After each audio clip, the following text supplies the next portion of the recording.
Hello students, आइए बच्चों, आज हम आपको हिंदी ग्रामर में बहुत ही एक इम्पॉर्टेंट चीज़ पढ़ाऊंगी जो कि है भिन्नार्थक शब्द। भिन्नार्थक शब्द का मतलब भिन्न, अलग। भिन्न मतलब अलग, अलग अर्थ देने वाले। यानी कुछ शब्द ऐसे होते हैं जो बोलने में और सुनने में एक ही जैसा लगता है, लेकिन इसका स्पेलिंग अलग होता है, यानी वर्तनी। इसका वर्तनी अलग होगा और इसका अर्थ जो है वो बिल्कुल अलग होगा। इसमें बहुत बच्चे इसमें गलत कर देते हैं, उसको स्पेलिंग लिखने में यानी वर्तनी सही लिख नहीं पाते हैं। इसका कारण एक ही है कि बच्चे ना ही इसका अर्थ को जान पाते हैं और ना ही इसका उच्चारण सही से करते हैं। देखिए बच्चों, आपका स्पेलिंग तभी शुद्ध होगा, तभी सही होगा जब आपका उच्चारण में सही हो। अगर आपका उच्चारण गलत हो रहा है तो आपका स्पेलिंग ज़रूर से ज़रूर गलत होगा। और साथ ही साथ आपको हर एक का अर्थ जानना ज़रूरी है। जैसे बहुत से अधिक बच्चों को मैं पढ़ाते समय ये ध्यान दी हूँ कि बहुत बच्चे क्या करते हैं, जैसे मैं घर जा रही हूँ या जा रहा हूँ, कुछ भी हो, वो बच्चे मैं लिखते समय वो क्या करते हैं, मैं लिख देता है, क्योंकि वो इस दोनों का जो मैं और मैं, इसका जो अर्थ होता है उसी का अर्थ ही उसको मालूम नहीं होता है। इसीलिए उसका स्पेलिंग में गलत हो जाता है और उसका उच्चारण भी सही नहीं कर पाता है। इसीलिए ये बहुत ही इम्पॉर्टेंट चीज़ है जो आपको मैं आज सिखा रही हूँ।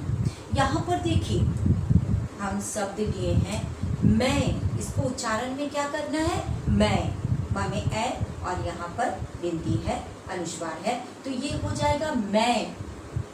और मैं का मतलब क्या होता है, इसका अर्थ क्या हो जाएगा, स्वयं। स्वयं मतलब खुद, स्वयं। और ये देखिए वर्तनी को ध्यान दीजिए, में में ए की मात्रा और ये बिंदु अनुस्वार, इसको उच्चारण करते हैं में मतलब होता है अंदर, अंदर। तो अगर बच्चे इसका अर्थ जान ले और उसका उच्चारण सही रहे और अगर उसको मात्रा आता है तो कभी भी उसका स्पेलिंग गलत नहीं होगा। इसका मोस्ट इम्पॉर्टेंट है इसका अर्थ जानना। ये देखिए, बोलने में और सुनने में एक ही जैसे लग रहा है, मैं, लेकिन इसका अर्थ बिल्कुल अलग है। तो अगर आप इसका अर्थ को जान लेंगे तो कभी भी आपका मिस्टेक नहीं होगा। मैं जा रही हूँ यानी मैं स्वयं जा रही हूँ, तो वहाँ पर ये स्पेलिंग मैं लिखने होगा। और जब मैं लिखना है तो वहाँ पर आपको ए की मात्रा और बिंदु देने होगा। नेक्स्ट देखिए, और एक भिन्नार्थक शब्द को हम लिए हैं और। यहाँ क्या है, और का अर्थ होता है, इसका मतलब होता है तरफ। मुझे उस ओर जाना है यानी उस तरफ। यहाँ पर ओ की मात्रा, बच्चे गौर कीजिए इसको, और में ओ की मात्रा र, और मतलब तरफ। और यहाँ पर देखिए और ओ की मात्रा है। उच्चारण में डिफरेंस देखिए और स्पेलिंग यानी वर्तनी में भी अंतर देखिए। और मतलब तथा, एवं। तो इस प्रकार से बच्चों आपको गौर करना है स्पेलिंग को, इसका उच्चारण को और इसका अर्थ जानना ज़रूरी है। चलिए नेक्स्ट हम सिखाते हैं। अब नेक्स्ट बच्चों देखिए 3 नंबर में अनल, अनिल। तो अनल का मतलब क्या होगा, आग। इसका अर्थ हो जाएगा आग। अनल का मतलब आग। और अनिल, अनिल का मतलब बच्चों क्या होता है? हवा। ये भी थोड़ा थोड़ा सुनने में हल्का सा एक जैसे लग रहा है। अब ये 4 नंबर को गौर कीजिए। नीर, यहाँ पर उच्चारण में र है, तो इसको हमको उच्चारण करने होगा नीर। नीर मतलब होता है जल। नीर मतलब जल, पानी। और यहाँ पर देखिए र नहीं है, ड़ है, तो इसका उच्चारण क्या होगा? नीड़। नीड़, नीड़ मतलब हो जाएगा घोंसला। घोंसला। यहाँ पर देखिए, अगर उच्चारण यहाँ पर हमको बोलना है कि मुझे नीर, वहाँ सरोवर में नीर है, और यहाँ पर अगर हम बोल देंगे नीड़, सरोवर में नीड़ है, तो ये तो उच्चारण गलत, तो यहाँ पर स्पेलिंग भी गलत होना ही है, क्योंकि हम जिसको बोल रहे हैं लिखने के लिए उसको तो हम नीर नहीं बोल रहे हैं, उसको तो हम नीड़ बोल दे रहे हैं।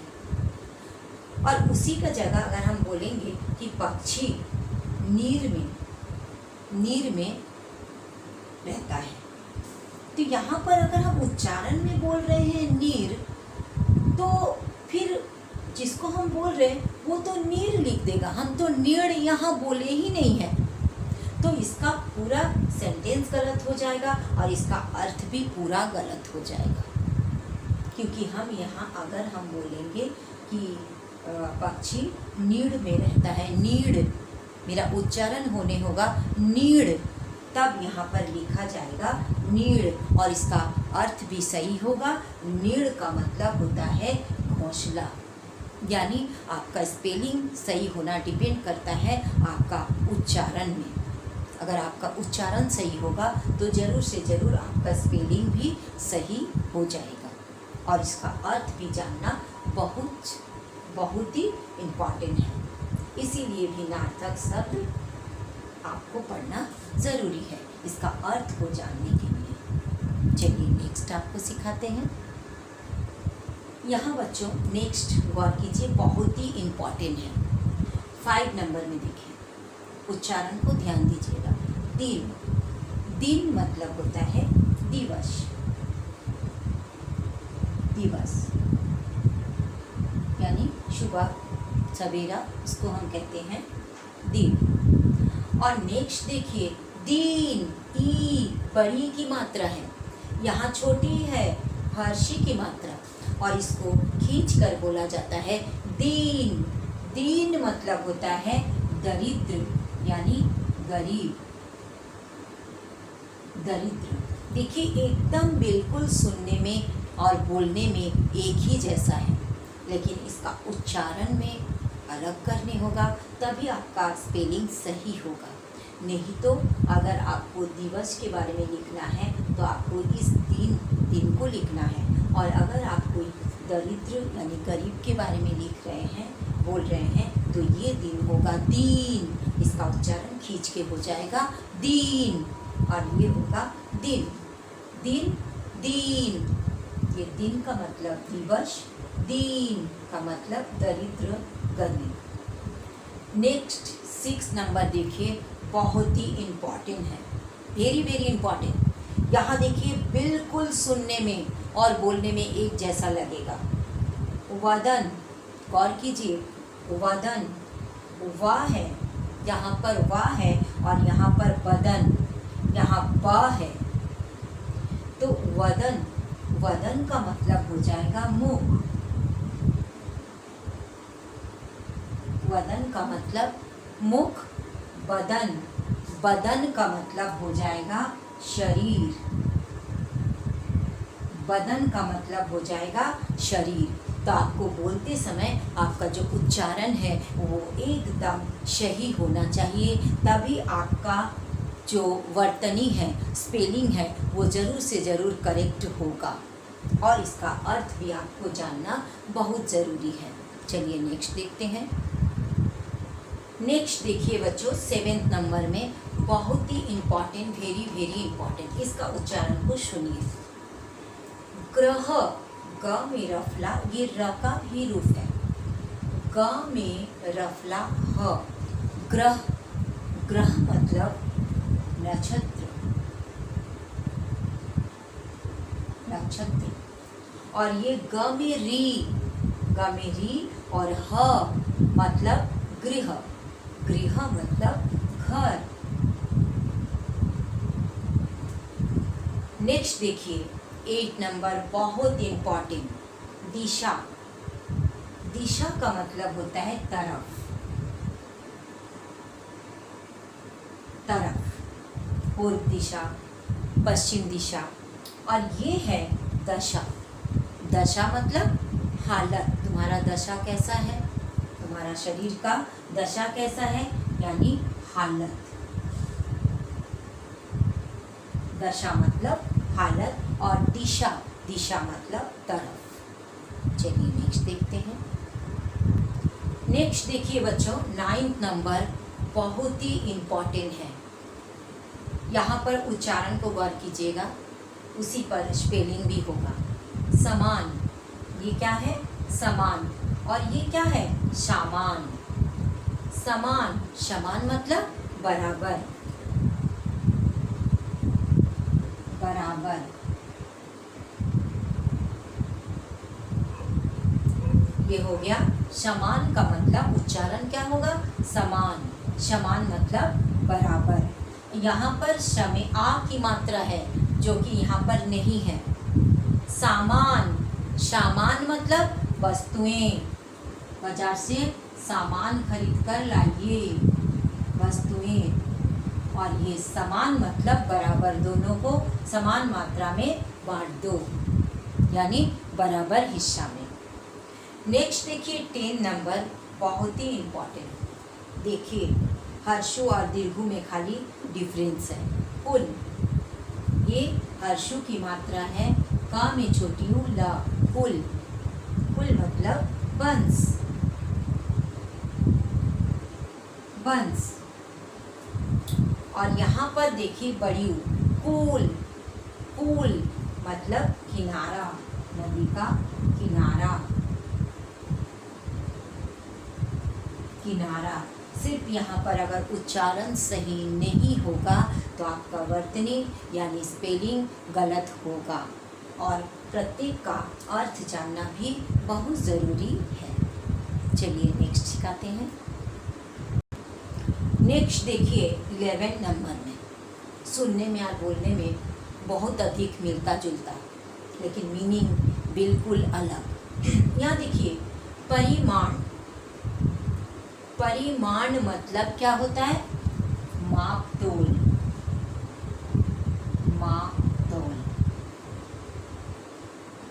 माप तोल। और यहाँ देखिए परिणाम, परिणाम का मतलब नतीजा, नतीजा।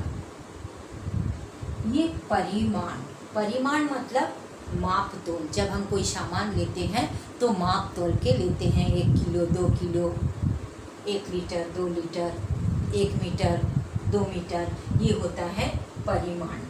परिणाम यानी नतीजा। आज मेरा परीक्षा का परिणाम निकलने वाला है, तो दोनों सुनने बोलने में एक ही लग रहा है, लेकिन इसका उच्चारण सही होगा तो मेरा वर्तनी यानी स्पेलिंग सही होगा, और इसका अर्थ भी जानना जरूरी है।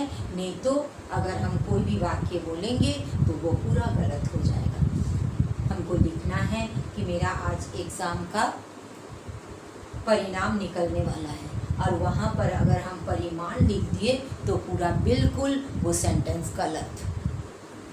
इसलिए आप उच्चारण में ध्यान दीजिएगा और आपको अर्थ जानना बहुत ही ज़रूरी है, तब आपका स्पेलिंग बिल्कुल सही होगा, अगर हर एक का आप मीनिंग को जान लेंगे। नेक्स्ट देखिए बहुत ही इम्पॉर्टेंट, और देखिए एकदम थोड़ा सा डिफरेंस है स्पेलिंग में। यहाँ हर्षु और यहाँ दीर्घु, छोटी यू और बड़ी यू। यहाँ है सुत, स में हर्षु त, शुद्ध। सूत का मतलब क्या होता है, बेटा, बेटा। और यहाँ बड़ी यू तो उच्चारण क्या होगा, शूत, ये खींच के होगा, शूट, शूट, और यहाँ पर क्या है? सूत। तो ये सूत का मतलब होता है धागा, धागा या फिर सारथी। धागा भी होता है, सारथी भी होता है। चलिए और कुछ सिखाते हैं आपको हम। नेक्स्ट देखिए 13 नंबर में, गौर कीजिए इसका उच्चारण। सो, समय ओ, क, शो, और यहाँ पर ओ की मात्रा यानी उच्चारण में क्या हो जाएगा? शौक, शौक, ओ की मात्रा है। शोक, शोक का मतलब होता है दुख। शोक का मतलब क्या होता है बच्चों? दुख। और यहाँ शौक, शौक का मतलब होता है रुचि, रुचि। तो देखिए यहाँ पर अगर उच्चारण गलत होगा तो स्पेलिंग तो गलत होना ही है, इसलिए आपको उच्चारण एकदम सही से करना है। शोक, समय ओ का शोक का मतलब दुख, इसका अर्थ जानना भी बहुत ज़रूरी है। शौक, शौक का मतलब होता है रुचि। आपको क्या चीज़ में शौक है? आपको क्या रुचि है? शौक क्या है आपका? शौक। शोक, शोक मतलब दुख और शौक मतलब रुचि। नेक्स्ट देखिए बेल, उच्चारण देखिए, ब में ए ल, बेल, और यहाँ पर ब में ए ल, बैल। तो बेल मतलब लता, बेल मतलब लता, और बैल, बैल मतलब एक पशु, एक पशु। नेक्स्ट देखिए बच्चों 15 नंबर, वेरी वेरी इंपॉर्टेंट। इसमें उच्चारण को गौर कीजिए। उपयुक्त, उपयुक्त मतलब ठीक, और यहाँ देखिए उपरयुक्त, उपरयुक्त मतलब ऊपर कहा गया, ऊपर।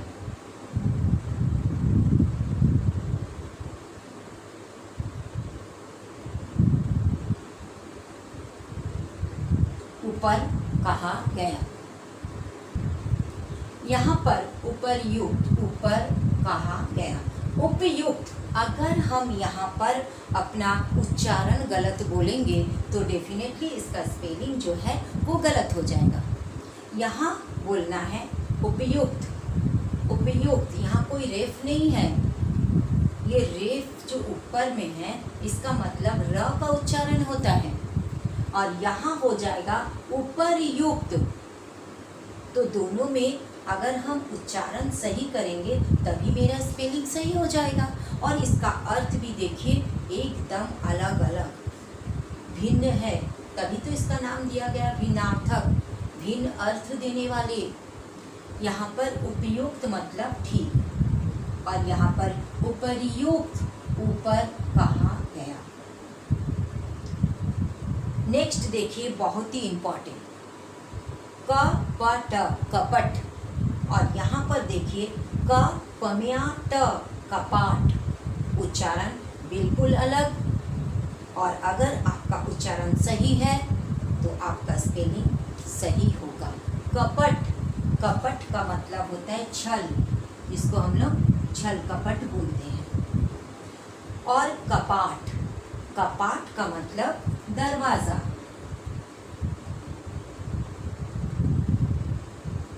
दरवाजा को कपाट बोला जाता है। नेक्स्ट बच्चों 17 नंबर में देखिए बहुत ही इंपॉर्टेंट है। धेनु, ध में ए न में हर्षु, धेनु। धेनु का मतलब हो जाएगा गाय। धेनु मतलब बच्चों क्या होता है? गाय। और यहाँ पर ध न में छोटी ऊ, न में छोटी ऊ, धनु। धनु का मतलब होता है धनुष, धनुष। धेनु का मतलब धनुष। 18 नंबर, वेरी वेरी इंपॉर्टेंट। पानी, पानी का मतलब होता है हाथ। पानी का मतलब यहाँ पर मध्यना है। पानी का मतलब होता है हाथ और ये पानी। पानी का मतलब बच्चों आपको तो पता ही है, पानी का मतलब जल। पानी का मतलब जल। नेक्स्ट बच्चों देखिए 19 नंबर में यहाँ पर देखिए धरा, धरम्या, धरा। धरा का मतलब पृथ्वी। धरा का मतलब पृथ्वी। और यहाँ पर देखिए धारा, धमे आ, धा, रम्या रा, धारा।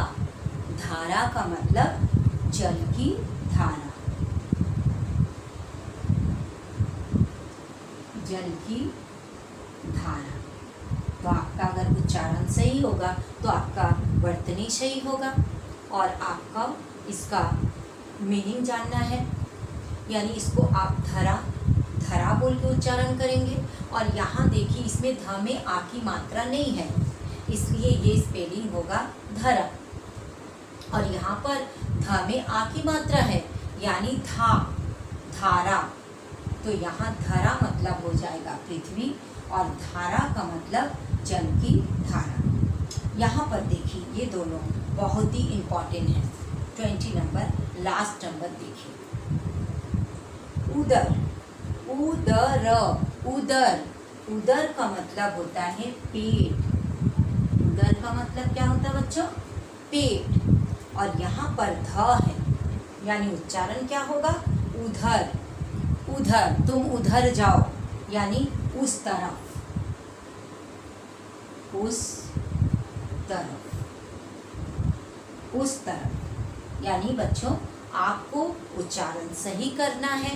अगर आप उच्चारण सही करते हैं तो आपका स्पेलिंग एकदम सही होगा। और देखिए छोटा छोटा स्पेलिंग जो है, लेकिन इसका सुनने में एक ही लग रहा, बोलने में भी बिल्कुल एक ही जैसे लग रहा, थोड़ा बहुत मिल ही रहा है, लेकिन इसका अर्थ बिल्कुल अलग हो जा रहा है। तो आप ये सब भिन्नार्थक शब्द याद कर लीजिएगा। और भी बहुत सारा है, लेकिन हम आपको इतना ही सिखा रहे हैं और आज यहीं पर हम ख़त्म कर रहे हैं। और नेक्स्ट वीडियो में हम आपसे मिलते हैं। तो अगर बच्चों आपको मेरा पढ़ाई अच्छा लगता है तो आप लाइक कीजिएगा, अपने दोस्तों में शेयर कीजिएगा। और अगर आपने अभी तक मेरा चैनल को सब्सक्राइब नहीं किए हैं तो ज़रूर कर दीजिएगा। तो चलिए हम आपसे फिर नेक्स्ट वीडियो में मिलते हैं। बाय बाय बच्चों, थैंक यू सो मच।